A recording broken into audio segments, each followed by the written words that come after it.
We have Gigantamax Butterfree making its debut in Pokemon Go this weekend, which is very exciting because you guys are going to be able to get a lot of XP, a lot of Stardust, and potentially a shiny GMAX Butterfree, which looks absolutely amazing in Pokemon Go. So in this video, we're going to cover the counters, the 100% IV, and everything you know to take this Pokemon down and optimize this weekend. So you know what time it is. Welcome to the Trainer Club. Here we go.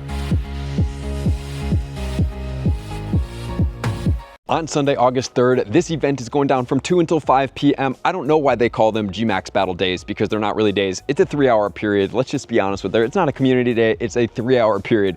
Let's just be congruent with each other. But we have some great bonuses going on during this event. And I want you guys to capitalize because it looks like they're trying to invest more into these Gigantamax days and be able to help out because in this event, they're adding 2 additional special trades for a grand total of 4. So they're kind of treating these days as if they're calm days, which is kind of a cool thing. And actually even greater than calm days because most of the time we're only getting 1 additional special trade. Now we're getting 2 additional special trades on top of the already 2 for the season. So that means a grand total of 4 that you can do. Even if you only just swap a couple Gigantamax Butterfree from this day, that is going to be worth it. And guys, if we're looking at Stardust, the Gigantamax, while it can be a little bit expensive, it is the fastest way to earn a lot of Stardust in Pokemon Go. So that's why I'm always suggesting that you guys do this.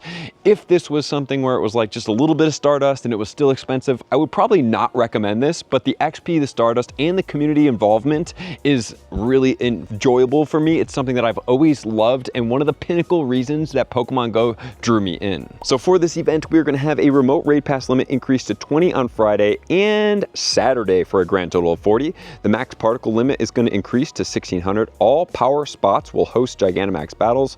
Power spots will refresh more frequently. There's going to be 8 times max particles from power spots for a grand total of 800. 2 additional special traits, and the following bonuses will be active from 12 until 5 p.m.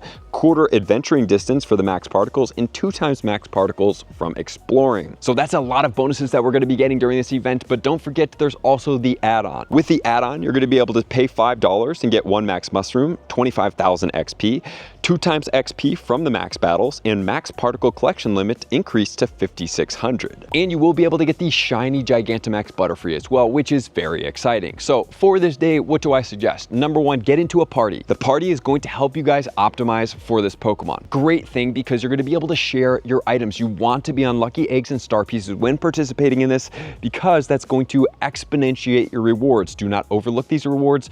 Do not think that they are not important because man, do they really make a big difference in the game. And as of August 1st, we are going to be able to have the Gigantamax Butterfree and all future Gigantamax raids utilizing the RSVP system. So this is very exciting for all of us to be able to invite people, to be able to try to encourage people to come out to these max battles so that we can participate and take them down easier. So let's talk about these Gigantamax battles and what are we going to do. So for the 100% IV, before we go further, you guys need to know it is going to be 1044. And while Butterfree may not be one of the strongest Gigantamax Pokemon, do I suggest you go as hard as some of the other ones? Probably not.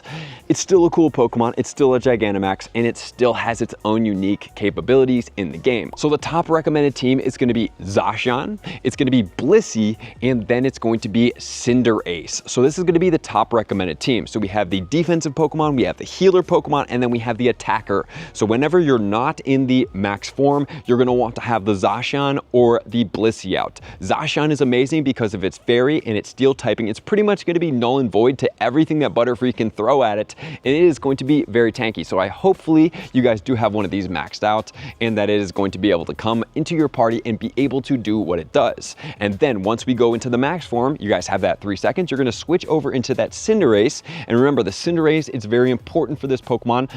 Even if you need to lucky trade it 1 time, and then with that lucky Pokemon powered up to level 40, and then unlock the attack on this specific Pokemon, that would be effective.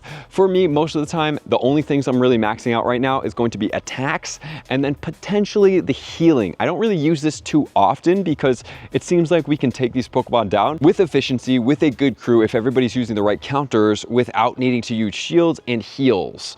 while the Latios and Latias did require a heal on occasion. For the most part, when your counters are on par and you guys are doing the switching properly, you're gonna hit this Pokemon hard and they're gonna pull it back to a resistant Pokemon. As far as other attackers, you can use the Cinderace, you can use the Charizard in the Gigantamax form. You can also use the Toxtricity, the Darmanitan, the Zapdos, and the Moltres. And the reason being we're gonna use these attackers because this Pokemon is a bug and a flying type, and it's going to be weak to rock, fire, flying, ice, and electric. So that's why we're going to be able to use all these counters against this Pokemon. And do remember that when you are using the attackers that are not Gigantamax, you are going to want to use Fire, Fang, or Incinerate for the Darmanitan, the Thunder Shock for the Zapdos, and the Fire Spin or the Wing Attack for the Moltres. And the reason being is because remember, the D-Max Pokemon will switch up their max move depending on what the fast move is. However, the Gigantamax has a locked out move. And then as far as defenders, if you don't want to use Zacian, you can also use the Zamazenta. And here you want to use Metal Claw on both of those. You can use the Corviknight with Sand Attack. You can use the Charizard with Dragon Breath. You can use the Fury Cutter on the Metagross, or you can use a Thunder Shock on the Zapdos. And the reason Zacian is, like we talked about, it will resist everything that it has to offer, number one. And number two, with the Metal Claw, it's going to charge the meter fast. Because remember that these Pokemon in there, not only do they want to be resistant, but they also want to charge these meters as fast as possible.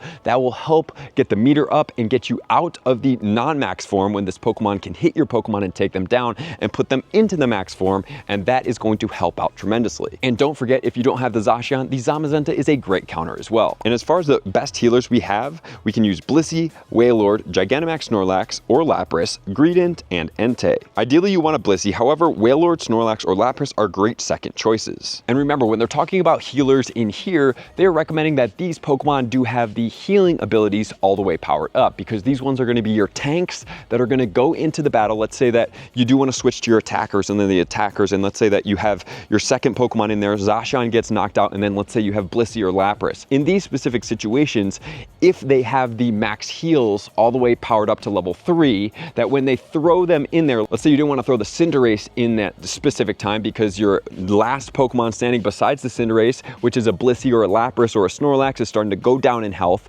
what you're going to do is you're going to heal that Pokemon back up so that when it does go back into the regular form and not in the max form, that it will be able to still stay in there and be able to hold its own. So that is going to be the strategy, constantly switching. Make sure your attacks are all the way leveled up to 3, make sure you're in a party, and then you can also use your Mega level 3 Pokemon. Remember, this is a bug and a flying type Pokemon, so any bug and a flying type, if you guys want one out there that's easy to use, you can use the Pinsir. You also can use the Kyogre, which is a great one because that also covers electric as well as water. So there you guys have it. That is everything you need to know about Gigantamax Butterfree. Just use this party. If you don't have the Blissey, which I don't have yet, I'm still looking to try to get a lucky one. And it seems like they've been kind of scarce as far as the chances go. Hopefully when we do have the end of the month and we're able to get the boosted shiny rates, I'm able to go after some chances and hopefully get a good one, or even enough that I can then start trading and try to get a lucky one so I can power it up at least to level 40 and I can use it as the healer in my party. So thank you guys for being here as always. I love and appreciate you guys. I'm gonna see you guys out on the next video. Peace.